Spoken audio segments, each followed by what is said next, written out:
जय श्री कृष्ण दोस्तों, आपका हमारे चैनल हिंदी व्रत कथा में स्वागत है। पौष शुक्ला एकादशी को पुत्रदा एकादशी भी कहा जाता है। पुत्रदा एकादशी पौष की शुक्ल पक्ष की एकादशी को मनाई जाती है। सिद्धि और कामना को पूर्ण करने वाले नारायण की इस दिन पूजा की जाती है। कथा को सुनने से ही हरि भगवान विष्णु को विद्यावान और यशस्वी बनाते हैं। तो आइए सुनते हैं पुत्रदा एकादशी की कथा। भद्रावती नाम की एक पुरी थी। वहाँ सुकेतुमान नामक राजा था। उसकी शिव्या नाम की एक प्रसिद्ध रानी थी। वह राजा पुत्रहीन था। बहुत दिनों तक राजा चिंतन में लगा रहा, परंतु पुत्र नहीं हुआ। मैं क्या करूं, कहाँ जाऊं, संतान की प्राप्ति कैसे होए। सुकेतुमान को राज्य और पुर में कहीं भी सुख नहीं मिलता था। अपनी शिवैया रानी के साथ प्रतिदिन दुखी रहता था। इस कारण राजा का तर्पण से दिया हुआ जल पितरों को उष्ण होकर मिलता था। पितृगण चिंता करते थे कि राजा के मरने के बाद हमारे कुल में ऐसा कोई नहीं है जो हमारा तर्पण करेगा। इस प्रकार पितृगण दुखी हुए। उनके दुख के मूल को जानकर राजा भी संताप करने लगा।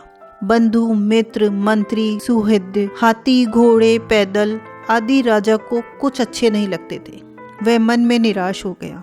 बिना पुत्र के घर सूना रहता है और सदा हृदय दुखी रहता है। पुत्र के बिना पितृश्वर, देवता और मनुष्य ऋण से नहीं छूटता। इसलिए मनुष्य को प्रयत्न करके पुत्र उत्पन्न करना चाहिए। जिनके घर में पुत्र है उनका इस लोक में यश होता है, परलोक में अच्छी गति होती है। जिन पुण्यात्माओं का सैकड़ों जन्म का पुण्य होता है उनके ही पुत्र और पौत्र होते हैं। पुण्य और भगवान की भक्ति के बिना धन और विद्या नहीं मिलती। यह मेरा सिद्धांत है। इस प्रकार राजा दिन रात चिंता में रहता था। फिर सुकेतुमान ने आत्महत्या का विचार किया, परंतु उससे परलोक में दुर्गति समझकर यह विचार छोड़ दिया। संतान के अभाव से अपने शरीर को दुर्बल देखकर, अपनी बुद्धि से अपना हित सोचकर घोड़े पर बैठकर राजा घोर वन में चला गया।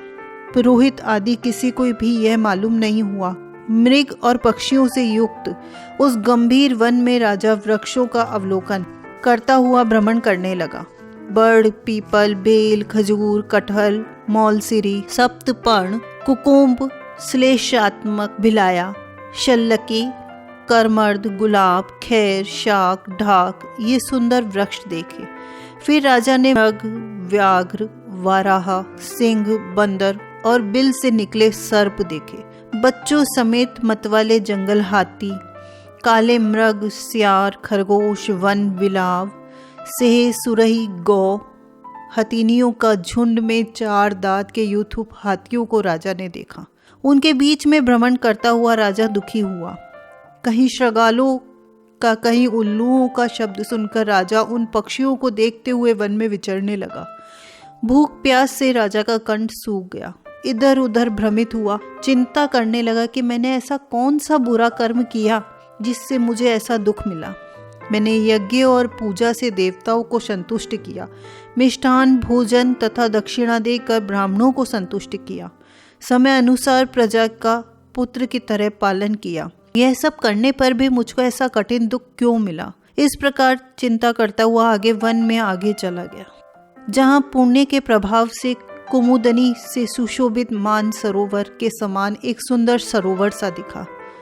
यह सरोवर चकोर, चकवा और राजहंसों के शब्दायमान था। उसमें मगर, मछलियां और जल के जानवर थे। ऐश्वर्यवान राजा ने सरोवर के पास बहुत से मुनियों के आश्रम देखे तो उसे अच्छे शकुन होने लगे।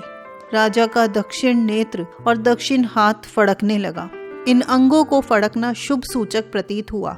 सरोवर के किनारे मंत्रों का जप करते हुए मुनियों को देखकर घोड़े से उतरकर राजा उनके सामने खड़ा हो गया। हाथ जोड़कर राजा ने सबको दंडवत प्रणाम किया।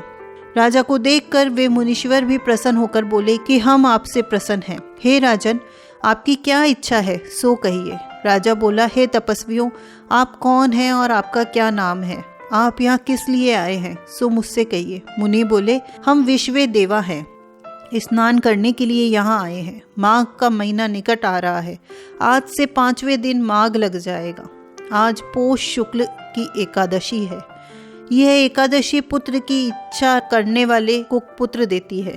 तब राजा बोला, पुत्र उत्पन्न करने के लिए मैंने भी बड़ा प्रयत्न किया है, यदि आप प्रसन्न हैं तो मेरे लिए सुंदर पुत्र दीजिए। तब मुनीश्वर बोले कि हे राजन, आज पुत्रदा नाम की प्रसिद्ध एकादशी है, अतः आज ही इस उत्तम व्रत को करिए। हमारे आशीर्वाद से और भगवान की कृपा से आपको अवश्य ही पुत्र प्राप्त होगा। और इसी प्रकार उनकी आज्ञा से राजा ने पुत्रदा एकादशी का उत्तम व्रत किया। द्वादशी में पारण करके मुनियों को बारंबार प्रणाम करके राजा अपने घर पर आ गया। रानी के गर्भ की स्थिति हो गई। समय पर तेजस्वी और पुण्यात्मा पुत्र भी पैदा हुआ। वह बालक पिता को प्रसन्न रखता था। फिर वह गद्दी पर बैठकर प्रजा का पालन करने लगा। हे राजन, इसलिए पुत्रदा एकादशी का व्रत करना चाहिए। संसार के हित के लिए यह तुमसे कहा है। इस पुत्रदा के व्रत को जो मनुष्य करते हैं वे मनुष्य इस लोक में पुत्र को प्राप्त करके मरने तक स्वर्ग को प्राप्त होते हैं। तो बोलिए विष्णु भगवान की जय हो। तो दोस्तों, जो भी इस एकादशी के व्रत को करता है उसे भगवान अवश्य ही पुत्र की प्राप्ति देते हैं। तो अगर आपको ये कहानी अच्छी लगी हो तो प्लीज़ लाइक करें, कमेंट करके हमें प्रोत्साहित करें और हमारे चैनल को सब्सक्राइब करें। धन्यवाद।